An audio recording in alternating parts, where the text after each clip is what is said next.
Hey English 75B, here is your week 14 overview, done in video style. As you can see, we've got a few videos to watch here. I'll try to keep them short. But remember, you get a lot of good background information in those videos regarding the authors. We're going to be looking at Gwendolyn Brooks coming in on this Wednesday. We've got a few poems by her. She comes out of Chicago in the 50s. And so she, in some ways, is an heir to the African American poetic tradition, but does some different things with it as well. She talks about very down to earth, crucial issues for people in the mid 50s, including the urban poor and the urban poor who are minorities. And you will see that in Kitchenette Building, We Real Cool, and the Bean Eaters. So think about like how class and also ethnicity are inflected through those poems. We Real Cool gets anthologized a lot, so you may have read it before. If you get a chance, look up her reading it on YouTube. It's really good. I think it's worth a watch. The Mother takes a very important issue regarding childbirth and parenthood and puts it into a poem in a way that we have not seen yet. And I'm not even going to tell you anything more than that because I don't like giving out spoilers. Hopefully I'm building some tension for you. So I want you to think about how she addresses the core issue in Mother and what that says about the direction in which poetry seems to be going. In some ways, it's going to feel like it's coming out of the confessional scene or the domestic scene, the poems that poets that we looked at very recently, Elizabeth Bishop, for example, Theodore Roethke. Anyway, can be posted on that. We're also going to be looking at Allen Ginsberg's Howl. Allen Ginsberg, one of the most famous of the beat poets of the mid-century. We'll be looking at how the beat movement is a really important mid-century contribution to American culture, including counterculture, which allowed for many social and civil rights movements to happen, and also for politics as well. I'll get more into that when you look at those later videos. One thing I will tell you about Howl, one of Allen Ginsberg's very favorite poems is Song of Myself. And Howl, as a longer poem with a lot of lists, kind of those epic catalogs like we said before, is definitely playing off of it. It's kind of like the next iteration or the next advancement of it. Its tone is going to be different. Its subject matter is very different. Howl is basically a poem of despair, disappointment, sadness, and grieving when he learned about the death of his good friend.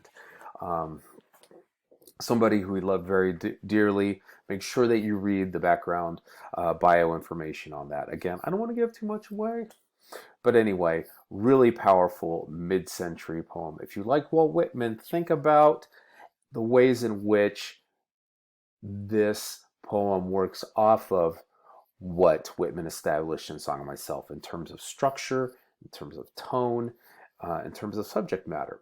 There are going to be some profound differences too, of course. Finally, I'm going to have you take a very quick, breezy look at postmodern manifestos.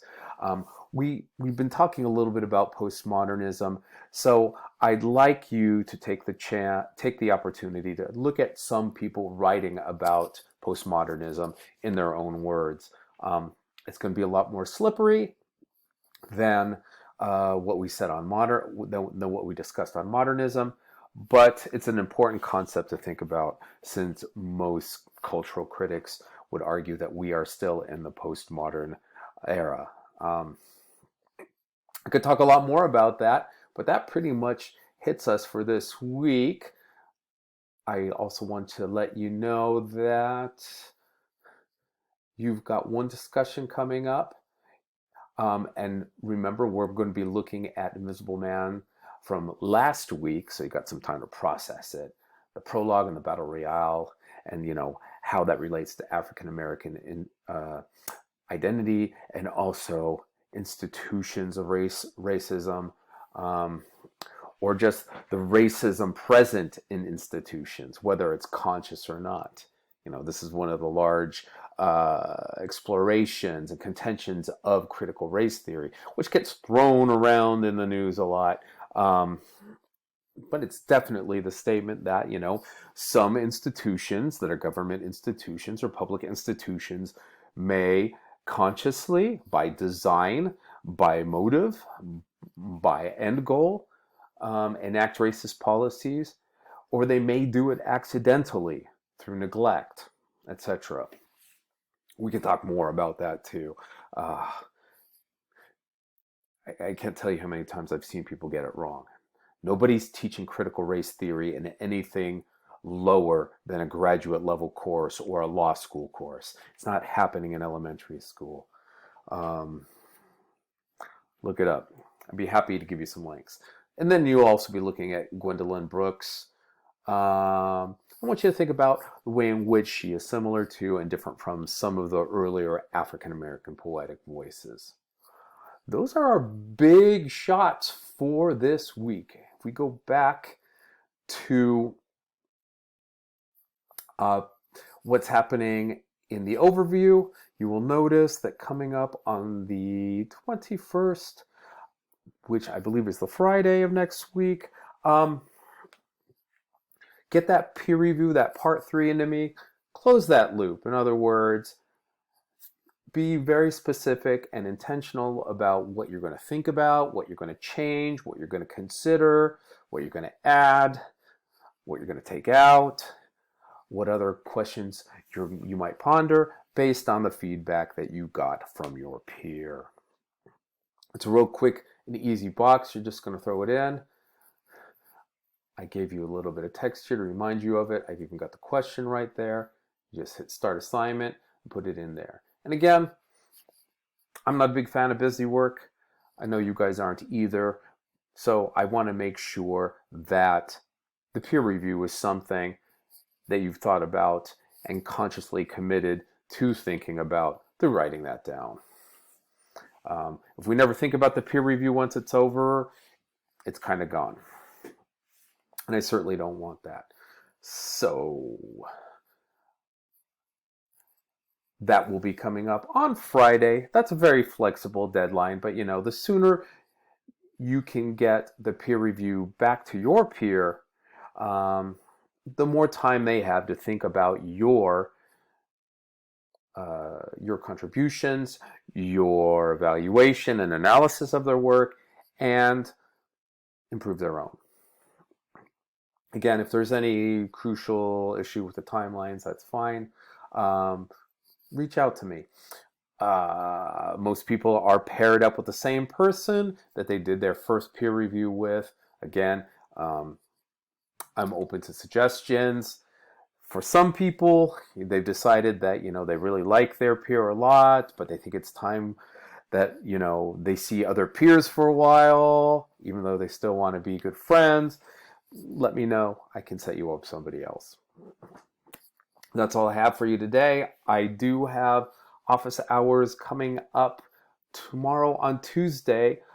On Wednesday through Saturday, I will be away at a college tour trip with some of my Chaffey students in the Puente program.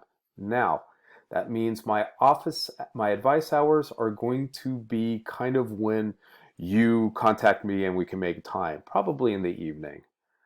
That being said, I still want to hear from you. I will make time to meet with you. You can, of course, text me with Remind any hour of the day. Hit me a message on inbox.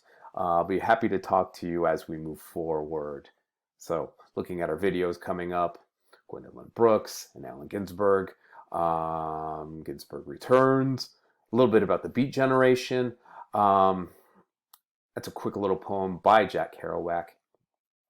And a nice little piece from a very important silent movie called Metropolis, which features Moloch in it.